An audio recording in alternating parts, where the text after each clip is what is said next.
एक गांव में एक किसान रहता था। उसका गांव के बाहर एक छोटा सा खेत था। एक बार फसल बोने के कुछ दिनों बाद उसके खेत में चिड़िया ने घोंसला बना लिया। कुछ समय बीता तो चिड़िया ने वहां 2 अंडे भी दे दिए। उन अंडों में से 2 छोटे छोटे बच्चे निकल आए। वे बड़े मजे से उस खेत में अपना जीवन गुजारने लगे। कुछ महीनों बाद फसल कटाई का समय आ गया। गांव के सारे किसान अपनी खेतों की फसल की कटाई में लग गए।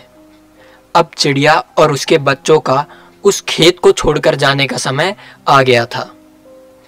एक दिन खेत में चिड़िया के बच्चों ने किसान को कहते सुना कि कल मैं फसल की कटाई के लिए अपने दोस्त को पूछूंगा और उसे खेत में भेजूंगा।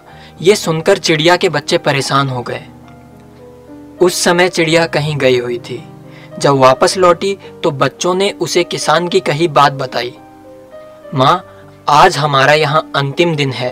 रात में हमें दूसरे स्थान के लिए यहाँ से निकलना होगा। चिड़िया ने उत्तर दिया, इतनी जल्दी नहीं बच्चों, मुझे नहीं लगता कि किसान का दोस्त कल आएगा और खेत में कोई कटाई होगी। चिड़िया की कही बात सही साबित हुई। दूसरे दिन किसान का दोस्त खेत में नहीं आया और फसल की कटाई नहीं हो पाई। शाम को किसान खेत में आया और खेत को जैसे का तैसा देखकर बड़बड़ाने लगा कि ये दोस्त तो नहीं आया। ऐसा करता हूँ, कल अपने रिश्तेदार किसान को भेज देता हूँ। चिड़िया के बच्चों ने फिर से ये बात सुनी और परेशान हो गए। अब चिड़िया को उन्होंने ये बात बताई तो वो बोली, तुम लोग चिंता मत करो, आज रात हमें यहाँ से कहीं जाने की जरूरत नहीं। मुझे नहीं लगता कि किसान का रिश्तेदार भी यहाँ आएगा। ठीक ऐसा ही हुआ और किसान का रिश्तेदार अगले दिन खेत में नहीं पहुंचा। चिड़िया के बच्चे हैरान थे कि उनकी माँ की कही हर बात सच कैसे साबित हो रही है। अगली शाम जब किसान खेत में आया तो खेत की वही हालत देखकर फिर से बड़बड़ाने लगा और कहने लगा, ये लोग तो लाख बार कहने के बावजूद कटाई के लिए नहीं आ रहे हैं। कल मैं खुद आकर फसल की कटाई शुरू करूंगा।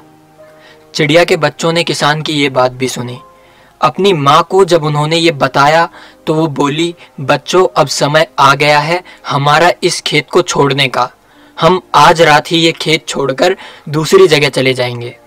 दोनों बच्चे हैरान थे कि इस बार ऐसा क्या हुआ जो माँ खेत छोड़ने को तैयार है। उन्होंने पूछा तो चिड़िया बोली, बच्चों पिछली 2 बार किसान कटाई के लिए दूसरों पर निर्भर था।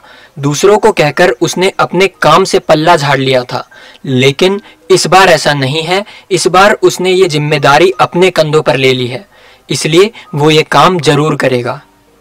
और उसी रात चिड़िया और उसके बच्चे खेत से उड़ गए और पास के एक पेड़ पर जाकर अपना घोंसला बना लिया। और चिड़िया की बात फिर से सही साबित हुई। किसान ने दूसरे दिन से फसल की कटाई का काम शुरू कर दिया। इस कहानी से हम सीखते हैं कि दूसरों की सहायता लेने में कोई बुराई नहीं है, लेकिन अगर आप चाहते हैं कि आपका काम समय पर शुरू हो और समय पर ही पूरा हो जाए तो उस काम की जिम्मेदारी आपको स्वयं लेनी होगी। दूसरे भी उसी की मदद करते हैं जो अपनी मदद करता है।